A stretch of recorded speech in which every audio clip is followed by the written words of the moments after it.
Olá, está na hora de mais um encontro com as ideias e as propostas daqueles que pretendem governar o Brasil pelos próximos 4 anos. Sempre neste horário, às 7 da noite, ao vivo, o jornalismo da Record TV abre espaço para as eleições 2018.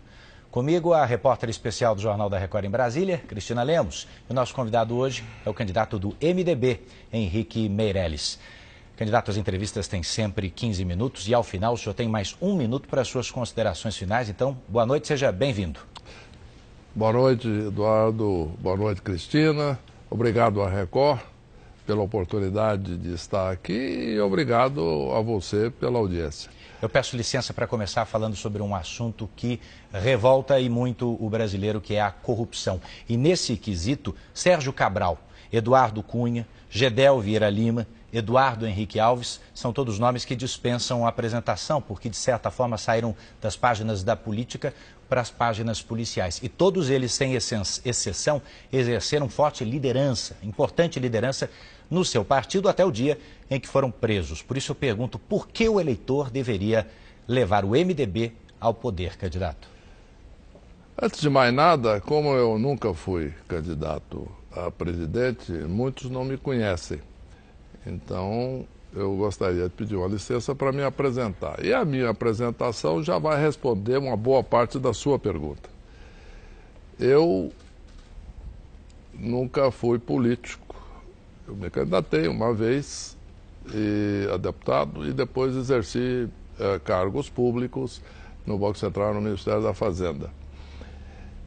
E, boa parte da minha vida, trabalhei em empresas. Eu cheguei a presidente de uma grande organização internacional sediada nos Estados Unidos. E de lá, resolvi voltar ao Brasil para ajudar quando o Lula me chamou para retirar o Brasil de uma crise. Trabalhei duro, criamos mais de 10 milhões de empregos no Brasil.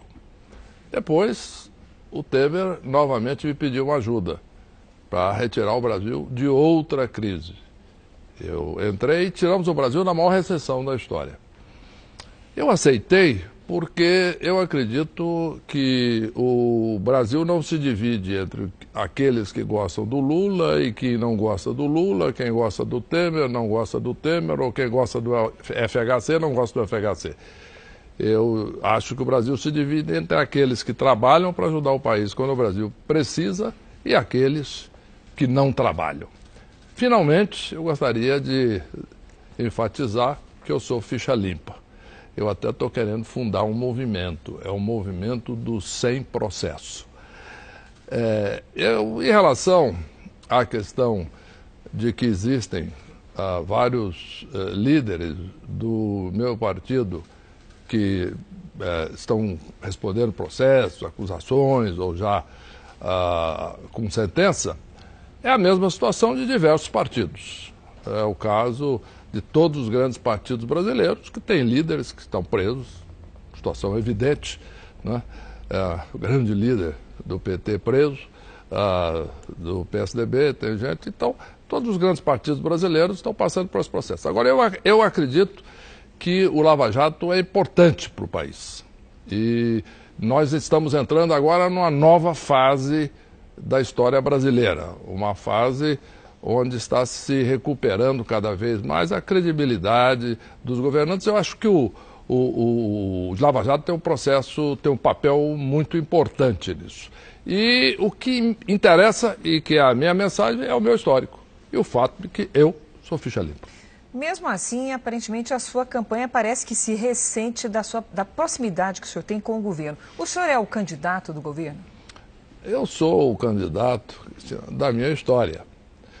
Da mesma maneira que eu não sou o candidato do Lula, porque eu trabalhei 8 anos com o Lula. Eu não sou o candidato do Temer, porque eu trabalhei 2 anos no governo que ele é presidente. Eu sou o candidato da minha história. O que eu apresento é o que eu fiz pelo país. Quando presidente do Banco Central, o Brasil cresceu 8 anos seguidos. Criamos mais de 10 milhões de empregos no Brasil. Mais de 40 milhões de brasileiros entraram na classe média. Quando eu voltei agora ao governo, em 2016, o país saiu da maior recessão da história. Conseguimos tirar o Brasil do fundo do poço. E, portanto, eu não tenho uma ligação de compromisso com uma questão ou outra. Eu sou o candidato da minha história, defendo, sim, todas as reformas e medidas tomadas por esse governo, do qual eu participei. Agora, a minha história é clara, cristalina, inquestionável, e é o que eu submeto ao eleitor. Agora, candidato, para fazer todas as coisas que o senhor propõe na corrida eleitoral, o eleitor vai se informando a respeito de cada coisa, vai precisar de dinheiro. Vamos falar das contas públicas, então, porque boa parte dos seus adversários, nesse momento, propõem aumentar a arrecadação do Estado, cobrando mais impostos sobre os mais ricos, principalmente taxando aí grandes heranças, lucros e dividendos. Eu pergunto, o senhor se compromete com isso também de maneira objetiva ou não?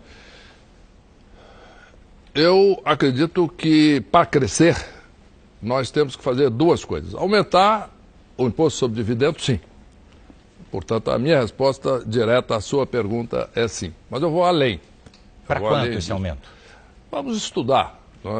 Existem aí diversos estudos técnicos feitos aí pela Receita Federal que nós vamos aperfeiçoar isso e aí implementar. Mas não é o imposto sobre grandes fortunas. É o imposto sobre grandes fortunas? É um aumento do imposto de renda, da alíquota do imposto de renda. Porque esse sim é gradual e vai aumentando na medida que aumenta o rendimento. É mais eficiente do que um imposto fixo, uma coisinha só, que vem uma vez só. Não. É sobre dividendos e não sobre patrimônio? Não, são duas coisas diferentes que nós estamos falando. Primeiro, aumentar o imposto de renda. Segundo, aumentar a cobertura do imposto de renda e instituir o imposto de renda sobre dividendos. Isto sim, que não tem. Hoje é zero. Nós vamos instituir. Isso é mais importante e mais eficaz do que o outro. E nós podemos, inclusive, diminuir um pouco o imposto sobre o resultado da empresa, de maneira que a empresa seja motivada, incentivada a investir no negócio para criar mais emprego, o Brasil crescer mais. Agora, distribuir o dividendo para os acionistas, para gastar e melhorar o seu padrão, aí não. Aí o imposto aumenta fortemente. É o caminho que está seguido pelas grandes democracias mundiais que estão dando certo. Em resumo, nós precisamos, sim, incentivar não só a justiça social, aumentando o valor do imposto de renda, particularmente no dividendo, instituindo onde ele não tem hoje. E depois, aí sim, fazendo um crescimento maior, onde o imposto passa a ser no dividendo, principalmente, e o imposto no resultado continua, mas não é aí que vai ser o fundamental. Por quê? Porque a empresa vai ter incentivo muito grande para investir, criar emprego, gerar renda. Sobre e investimentos. Não distribuir o dinheiro para acionista. Sobre investimentos, candidato, é muito difícil gerar emprego sem investimento público. No entanto, nesse momento, com o apoio do senhor, o Brasil vive um congelamento por 20 anos dos investimentos públicos. Como é que o senhor espera avançar e gerar empregos nessas condições, com este cenário? Uma correção apenas. Pois não. Não existe um congelamento de investimento. Mas sim de gastos. O investimento pode crescer à vontade. Tá certo? Públicos. Públicos. Tem problema. Nós fizemos um teto do total de gastos, principalmente com gastos com funcionário público, gastos correntes do governo, não com investimento. Na medida, inclusive... Não sobra muito dinheiro para investir também, né, candidato? Não, na medida em que façamos as reformas fundamentais, possamos diminuir os gastos obrigatórios correntes do governo, nós teremos mais dinheiro para investimento, em primeiro lugar. Então, o investimento público federal vai aumentar, porque nós vamos ter mais espaço para isso. Segundo, com o Brasil crescendo, o que é uma decorrência natural da nossa eleição, inclusive já mostrei isso no Banco Central e depois no Ministério da Fazenda, no governo Lula e agora tirando o Brasil da recessão, o que acontece? A arrecadação de estados vai crescer, a arrecadação de municípios vai crescer. E, portanto, eles também terão condições de investir mais, porque o investimento não é só federal, o investimento público é dos 3 níveis. E, principalmente, não podemos esquecer o investimento privado, que aí, tenho certeza, já tenho indicações disso, depois, no momento seguinte à programação da eleição, começa um grande fluxo de investimentos no Brasil. Vamos transformar esse país num canteiro de obra, desde obra de investimento da indústria, do comércio, construção de novas fábricas, etc., até também investimento público. Candidato, o senhor já lembrou aqui algumas vezes que serviu tanto ao governo Lula quanto ao governo Temer. Eu queria entender o que o senhor faria de diferente deles em relação ao loteamento de cargos estratégicos nos ministérios, por exemplo. Muito simples. Basta mostrar a minha história. Quando eu assumi o Ministério da Fazenda, a imprensa chamou a equipe que eu nomeei do time dos sonhos. Por quê? Pela alta qualificação técnica da equipe. E segundo, no Banco Central, a mesma coisa. E terceiro, nunca houve acusações contra minha equipe, seja no Banco Central, seja na Fazenda. Sem falar, evidentemente, o fato de, como eu disse, sou ficha limpa. Mas os meus subordinados também. O que significa que eu não só escolho pessoas de alta qualificação, mas sem preocupação com filiação partidária. Porque eu não gosto de fazer promessa, falatório. Eu gosto de mostrar resultado, mostrar o que eu fiz. E isto é o que eu fiz, é uma demonstração clara exatamente do que eu vou fazer quando assumir a presidência, criando um ministério que vai ser o Ministério dos Sonhos dos brasileiros. O senhor foi presidente do Banco Central no governo do ex-presidente Lula, o senhor repete com bastante ênfase esse momento da sua biografia. Eu lhe pergunto, em que momento o senhor acha que vai pagar esta, digamos assim, retribuir essa parceria com o presidente Lula? O senhor seria, por exemplo, a favor de um indulto ao ex-presidente Lula?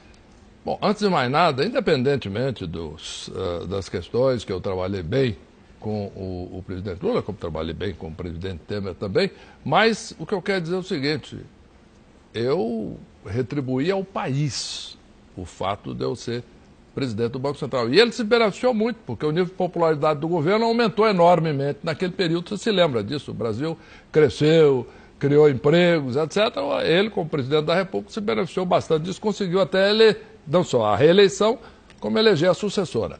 Portanto, isso é um assunto resolvido. O que eu vou tomar de decisão ou não, vamos analisar corretamente, olhando todos os aspectos da questão, como eu sempre faço. Eu não tomo decisão de véspera. E eu tomo decisão uma vez no cargo, não só essa, como decisões de nomeação e todas as decisões importantes do governo. Mas o senhor é a favor do perdão judicial? Eu vou tomar as decisões adequadas. Agora, isso é uma decisão do Congresso Nacional. Eu não gosto de politizar a justiça. Eu sou contra a politização da justiça. Vou mais longe ainda. Eu acho que a justiça tem que ser respeitada. Não acredito que nós devamos politizar. Se alguém que eu goste ou sou do meu partido está sendo acusado, eu quero um tratamento. Se for adversário, eu quero outro tratamento. Não. Eu sou a favor de uma justiça respeitada e que aplique a lei. Esta é a minha visão. Candidato, o Brasil vive uma verdadeira epidemia de assassinatos. Os números consolidados de 2016 mostram uma morte a cada 6 horas. Eu queria entender a sua proposta em relação ao seguinte, sobretudo quando o senhor se depara com o fato de que a cada 10 crimes, apenas 2 são efetivamente solucionados ao final. Como é que avança? Como avançar nessa questão? Isso é uma questão gravíssima que precisa ser enfrentada. Tá? O número de mulheres são assassinadas por dia no Brasil. Como você mencionou, 60 homicídios por dia no total. Isso é um absurdo, isso é inaceitável.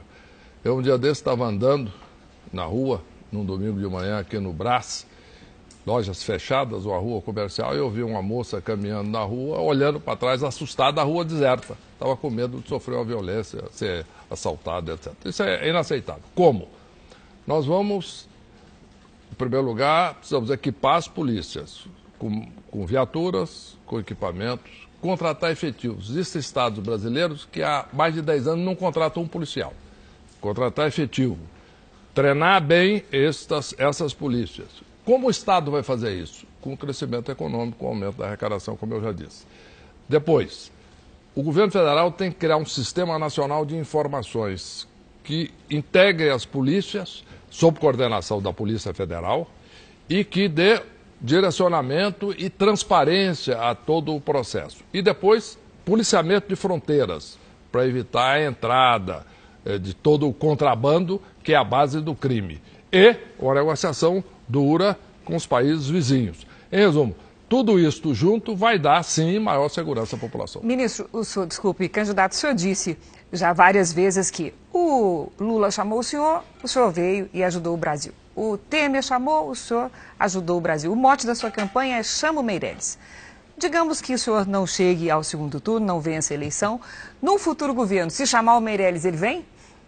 Eu vou atender o chamado do povo brasileiro e vou assumir a presidência da República. Tenho muita confiança nessa história, porque uma vez a população conhecendo a minha história de competência, de seriedade, de honestidade, de experiência, as pesquisas qualitativas que eu tenho mostram que a população vota. Porque é isso que os brasileiros querem. O senhor não descarta voltar para o setor público ou descarta?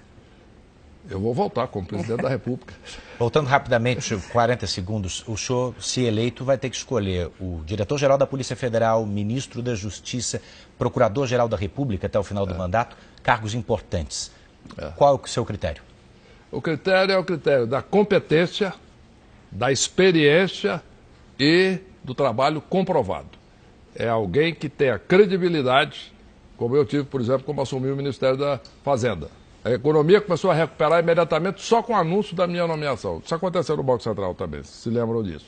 Isso vai acontecer também com os cargos não só do Judiciário, do Ministério Público, mas também de segurança. O nível de confiança da população vai aumentar porque os nomes serão nomes consagrados e de experiência comprovada e de alta reputação. A partir desse instante, o senhor tem 1 minuto para suas considerações. Pois não. Eu gostaria de, em primeiro lugar, agradecer a vocês e principalmente agradecer a você, telespectador, que provavelmente não me conhece, exatamente porque eu nunca fui candidato a presidente da República. Mas eu tenho uma história de trabalho duro e de competência. Trabalhei em empresa durante muitos anos. Fui o único brasileiro que atingiu a presidência de uma grande instituição financeira global nos Estados Unidos. Mas voltei ao Brasil para ajudar. Quando o Lula me chamou, eu vim ao Brasil e ajudei o país a criar 10 milhões de empregos. Depois eu fui chamado de novo pelo Temer, voltei e ajudei o Brasil a sair da recessão. E acredito, de fato, que o Brasil se divide entre aqueles que querem construir, que querem trabalhar, aqueles que não querem. Não acredito que fica dividido entre FHC, Temer, Lula e quem gosta de um, quem não gosta de outro. Finalmente, chama o Meirelles, que nós vamos melhorar a sua vida. Henrique Meirelles, muito obrigado pela participação aqui no Voto na Record. Eu quero lembrar a você que essa entrevista na íntegra já está à disposição no Play Plus, a nova plataforma do Grupo Record. Amanhã, às 7 da noite, Cristina Lemos e eu esperamos você entrevistando mais um candidato. Agora você fica com as notícias da sua cidade, então muito obrigado e boa noite.